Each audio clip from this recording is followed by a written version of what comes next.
Good morning guys! It's Saturday! It's working day! Kasi meron akong klase ng 9:30 to 1:30 kapag Saturday. B1 and B2 class. So, alam nyo guys, share ko lang sa inyo. Sobrang mahal na ng renta ng bahay dito sa buong Spain.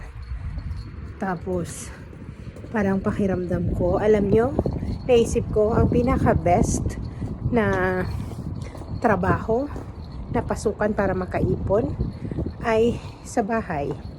Bakit? Free ang free ang tirahan mo. Tapos, hindi ko lang sure kung pati yung pagkain. Pero 'di ba?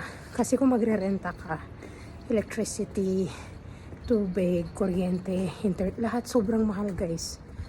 Kaya, grabe, lalo kung magre-rent ka mag-isa.